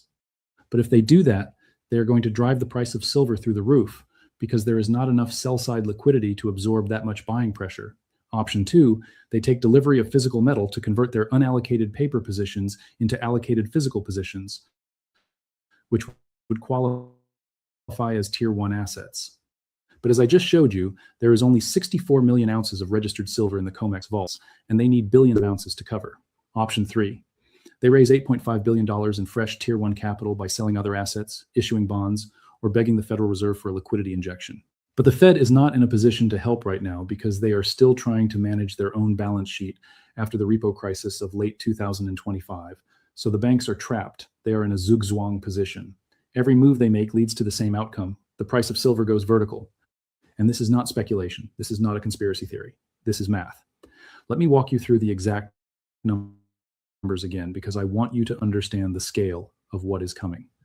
The total global above-ground silver inventory, meaning all the silver that has ever been mined and is currently sitting in vaults, government reserves, ETFs, and private holdings, is estimated at around 2 billion ounces. Now, that sounds like a lot until you realize that the total paper claims on silver, including COMEX futures, London unallocated accounts, synthetic ETFs, and over-the-counter derivatives, is estimated at over 30 billion ounces. 30 billion ounces of paper claims on 2 billion ounces of physical metal. That is a 15-to-1 leverage ratio on a global scale. And on Monday morning, the BIS is forcing the banks to reconcile that imbalance. They are forcing the paper market to confront physical reality. And when that happens, the price is going to reflect the true scarcity of the metal, not the fake supply that has been created by fractional reserve bullion banking. Now, let me connect this to the bigger picture, because this is not just about silver. This is about the entire dollar-based financial system. The reason the BIS is enforcing these rules right now, in February of 2026, is because they know the system is on the verge of collapse. They know that the repo market crisis of 2019 never actually got resolved.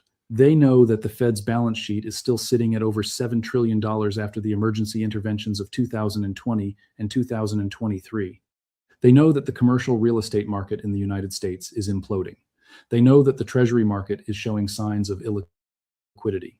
And they know that the only way to prevent a full-scale banking panic is to force the banks to hold real assets, Tier 1 assets, instead of paper derivatives. So what they are doing with the NSFR rule is essentially saying, if you want to stay in the system, you need to prove that your balance sheet is backed by real value, not synthetic leverage. And that is why precious metals, allocated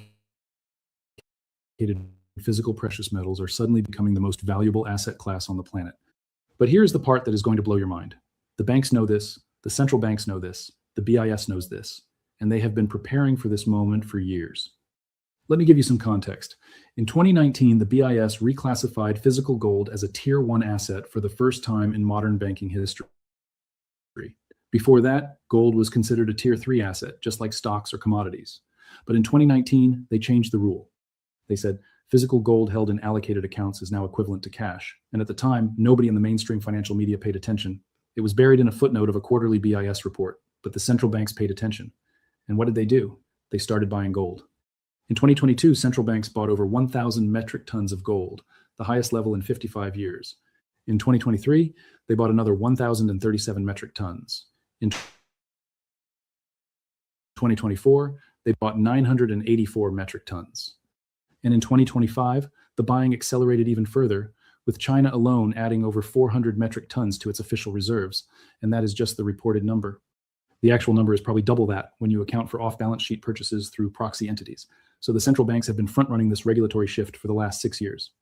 They knew the NSFR rule was coming. They knew that physical precious metals were going to become the only Tier 1 asset that could not be inflated away by a central bank, and they positioned themselves accordingly. Now, I need you to go to the comments section right now and tell me what you are seeing at your local bullion dealer. I am not asking you to do this out of curiosity. I am asking you to do this because I need to verify what the data is telling me. The data is telling me that physical premiums are exploding. The data is telling me that dealers are sold out of Silver Eagles, sold out of Maple Leafs, sold out of generic rounds. But I want to hear it from you directly. Go to your local dealer this weekend. Call them. Walk in. Ask them, do you have silver? I guarantee you, the dealers are going to tell you the same thing they told me when I called 3 different shops yesterday afternoon. They are going to tell you, we are sold out. We have a 6-week backlog, and the premiums are the highest we have ever seen. And that is the physical reality that the mainstream media is ignoring. The spot price on your screen, the $29 or $31 or whatever it says on the COMEX ticker, that is the paper price. That is the fake price. The real price, the price you actually have to pay to take possession of physical metal, is already 10 to 15% higher. And by Wednesday of next week, after the banks have spent 2 days scrambling to comply with the NSFR rule, I would not be surprised if that premium is 30% higher. And now, let me tell you who the villain is in this story. It is not the Federal Reserve, although they are certainly complicit. It is not the Biden administration or the Trump administration or whoever is in power. The villain is the algorithm. The villain is the high-frequency trading system that has been used to suppress the price of precious metals for the last 15 years. Let me explain how this works, because this is the smoking gun. When you look at the price chart of silver, especially during New York trading hours, you see these massive vertical drops that happen in seconds. You see the price go from $30 to $28.50 in a 90-second window with no fundamental news, no data release, no macroeconomic event. And the mainstream explanation is always, oh, someone hit a stop loss cascade, or there was a liquidity gap, or it was just normal volatility. That is a lie. What is actually happening is algorithmic spoofing. The big banks are using high-frequency trading algorithms to flood the order book with fake sell orders, creating the illusion of massive supply, and then pulling those orders at the last second after the price has dropped. This is a technique called, quote, stuffing, under the Dodd-Frank Act, but the banks do it anyway because the fines are negligible compared to the profits. And they have been doing it every single day for over a decade to keep the price of silver artificially low. But here's the problem. The algorithm only works if the banks have unlimited ability to create synthetic supply through futures contracts and unallocated accounts. Once the NSFR rule kicks in on Monday and forces them to back their paper positions with actual capital or physical metal, the algorithm breaks. They lose the ability to flood the market with infinite sell orders because every new short position they open is going to require 85 cents on the dollar in Tier 1 reserves, and they do not have that capital. So the suppression mechanism that has been holding the price down for 15 years is about to disappear. And when it disappears, the price is going to reflect true supply and demand for the first time since the year 2000. Now, let me take you back in history for a second, because this has happened before. In 1933, Franklin Delano Roosevelt signed Executive Order 6102, which made it illegal for American citizens to own gold. The government wanted to turn their gold at the official price of $20.67 per ounce, and then immediately revalued gold to $35 per ounce, effectively confiscating 25% of the purchasing power from anyone who complied. But here is the part they do not teach you in school. The reason Roosevelt did that was because the banking system was insolvent. The banks had been operating on fractional reserve gold banking, meaning they had issued far more paper claims on gold than they had actual gold in the vaults. And when people started demanding physical redemption during the bank runs of 1932 and 1933, the whole system collapsed. So Roosevelt's solution was to confiscate the gold, consolidate it in government hands, and then revalue it higher to recapitalize the banks. It was a wealth transfer from the public to the financial system. And we are about to see the same thing happen again, except this time it is not the government confiscating your gold. It is the regulatory system forcing the banks to confiscate it from the paper markets. Fast forward to 1971. Richard Nixon closes the gold window and ends the Bretton Woods. And the official explanation needed to stop foreign governments from draining our gold reserves. But the reason they do not tell you, is that the United States had issued far more dollar claims on gold than it had gold in Fort Knox. France under Charles de Gaulle figured this out and started demanding physical gold redemption for their dollar reserves. And when other countries started following suit, Nixon realized the game was over. So he closed the window, defaulted on the gold backing, and turned the dollar into pure fiat currency backed by nothing. And what happened to the price of gold after that? It went from $35 an ounce in 1971 to $850 an ounce by 1980. A 24 times increase in less than a decade. Because one paper claim were severed from the physical asset, the price had to reflect actual scale. Now went with silver. For 20 years, the banks have been operating a fractional reserve silver banking system through the COMEX and the London bullion market. They have issued 30 billion ounces of paper claims on 2 billion ounces of physical.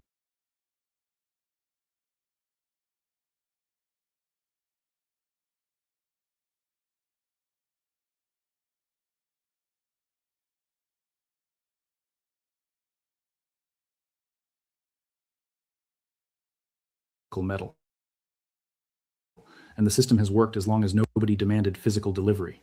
But the NSFR rule is forcing the banks to either deliver physical or back their paper with massive capital reserves. And when that happens, the fractional reserve system collapses. The paper price and the physical price diverge, and the real price, that reflects actual supply and demand, goes parabolic. Now, let me connect this to the geopolitical angle, because this is where it gets really interesting. While the Western banks have been playing games with paper silver, China has been quietly accumulating physical. And I am not talking about, let me give you the numbers. In 2024, China imported over 7,000 metric tons of silver, which is approximately 225 million ounces. That is over 25% of total global mine production in a single year, all going into one country. And where is that silver going? It is not going into jewelry. It is not going into industrial applications. It is going into government vaults. It is going into strategic reserves, because the Chinese Communist Party understands something that most Western investors do not understand. They understand that silver is not just a precious metal. It is a strategic industrial metal that is absolutely critical for the green energy transition, for solar panels, for electric vehicles, for 5G infrastructure, for military applications. And they understand that the West has been suppressing the price for decades by manipulating the paper markets. So what are they doing? They are buying as much physical as they can while the price is still artificially low. And when the price finally breaks free and goes to its true value, China is going to control the majority of the global supply. And it is not just China. Russia has been doing the same thing with gold. India has been doing the same thing with gold and silver. The BRICS nations, Brazil, Russia, India, China, South Africa, plus the new members, Saudi Arabia, UAE, Iran, Egypt, Ethiopia, they're all moving away from dollar-based reserves and into hard assets. And the reason they are doing this is because they know the dollar system is terminal. They know that the United States has over $35 trillion in national debt. They know that the Fed's balance sheet is bloated beyond repair. They know that the Treasury market is showing signs of dysfunction. And they know that the only way to protect their wealth from the coming currency collapse is to hold physical assets that cannot be printed, cannot be diluted, and cannot be confiscated by a foreign government. So what is happening right now with the Basel III NSFR enforcement on Monday is not just a banking regulation, it is a political realignment. It is the BIS, which is controlled by the central banks of the Western world, essentially admitting that the paper-based financial system is broken and needs to be backed by real assets. And the countries that have been accumulating those real assets, China, Russia, India, the BRICS bloc, are going to emerge from this crisis as the new financial superpowers. The West is going to be left holding worthless paper while the East holds the physical gold and silver. And that is the great wealth transfer that is happening right now in real time, and most people have no idea it is even occurring. Now, let me walk you through the timeline for the next 72 hours, because this is critical. Right now, it is Saturday night, February 7th, 2026. The COMEX is closed. The London bullion market is closed. The New York Stock Exchange is closed, but the banks are not sleeping. I guarantee you right now, at this very moment, there are emergency meetings happening in the boardrooms of JP Morgan Chase, Citibank, HSBC, Deutsche Bank, every major bullion bank. They are going through their balance sheets. They are calculating their NSFR ratios. They are trying to figure out how they are going to be compliant by Monday morning. And they have three options. Option one, liquidate their short positions by buying back futures contracts. But if they do that during the Sunday night futures open, which starts at 6 p.m. Eastern time on Sunday, they are going to drive the price up by 10, 15, maybe 20% in a single session. Option two, take delivery of physical metal from the COMEX vaults. But as I've already shown you, there's not enough metal to go around. Option three, raise emergency capital by selling other assets or borrowing from the Fed's discount window. But if they do that, they are going to expose their insolvency to the market, which could trigger a bank run. So what are they going to do? My prediction, based on the pattern we saw on Friday afternoon, is that they are going to try to spread the pain across all three options. They are going to do some short covering, some physical delivery, and some emergency capital raises. But no matter what they do, the outcome is the same. The price of silver is going to spike. The premiums on physical are going to explode, and the disconnect between the paper price and the physical price is going to become so obvious that even the mainstream media is not going to be able to ignore it anymore. And here is the part that should terrify you.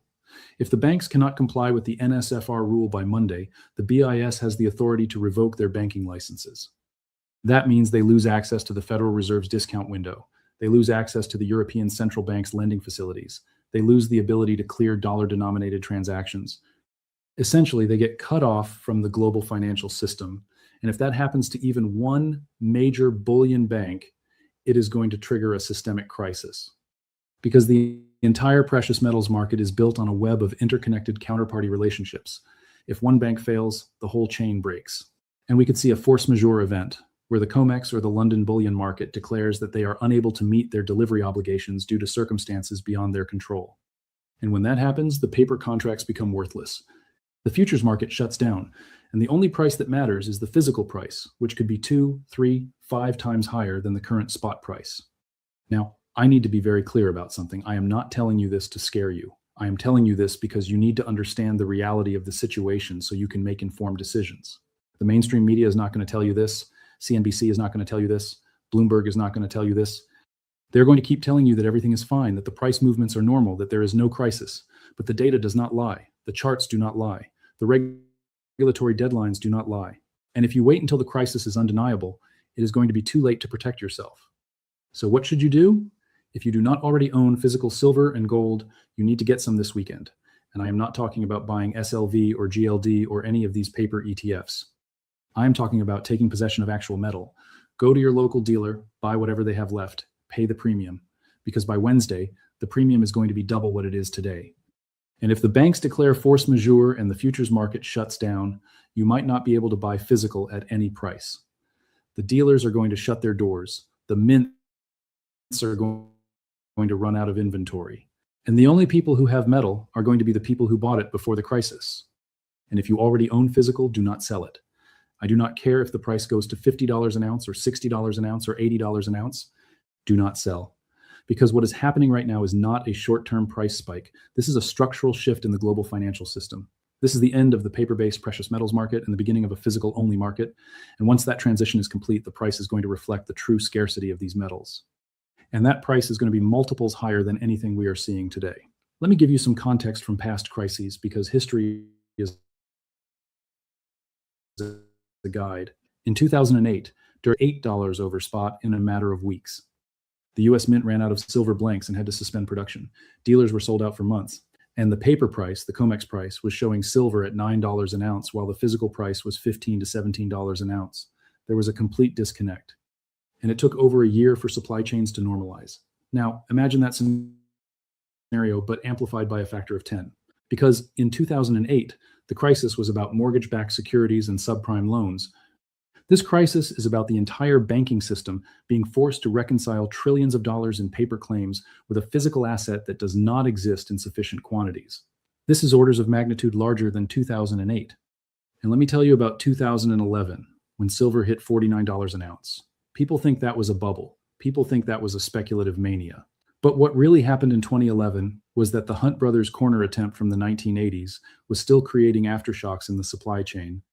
And the introduction of new silver ETFs created a temporary demand surge that the COMEX could not meet. And the price went from $18 to $49 in 6 months. But then the banks intervened. They raised margin requirements. They flooded the market with paper sell orders. They crashed the price back down to $26 in a matter of days, and everyone who was leveraged got wiped out. But here is the difference between 2011 and 2026. In 2011, the banks had the regulatory flexibility to manipulate the market. They could change the rules mid-game. But in 2026, the BIS is forcing them to play by the rules. The NSFR requirement is not optional. It is not negotiable. And the banks cannot just raise margin requirements or flood the market with paper to get this. They actually deliver. So when I say this is the biggest transfer of wealth in history, I am not exaggerating.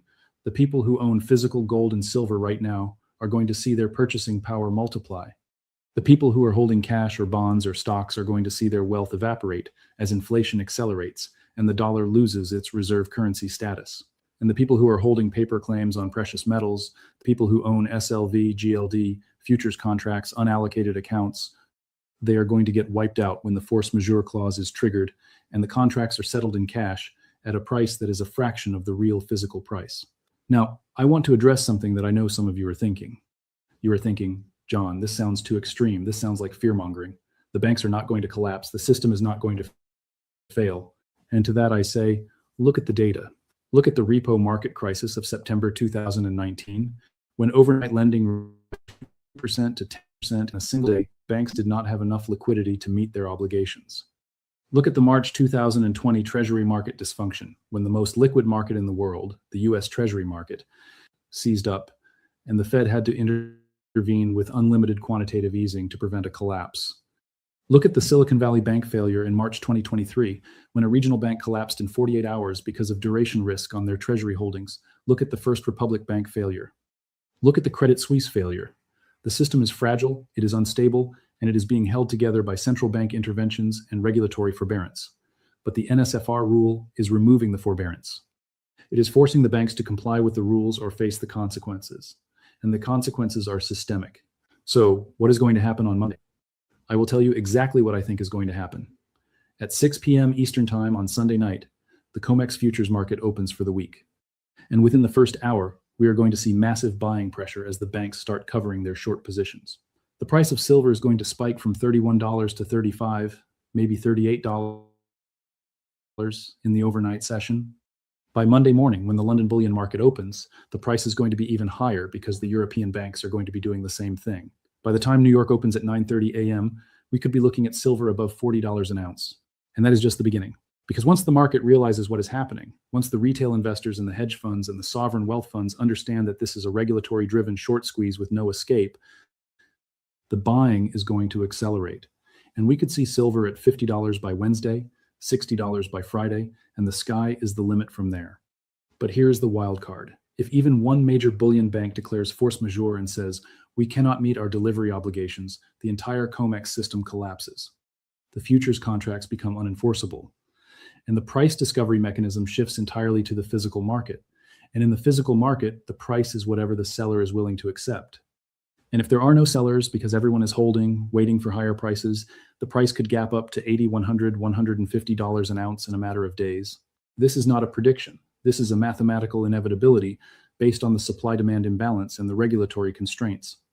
And let me tell you what the BIS is really doing here, because this is the part that nobody is talking about. The BIS is not trying to save the banking system. The BIS is trying to reset the banking system.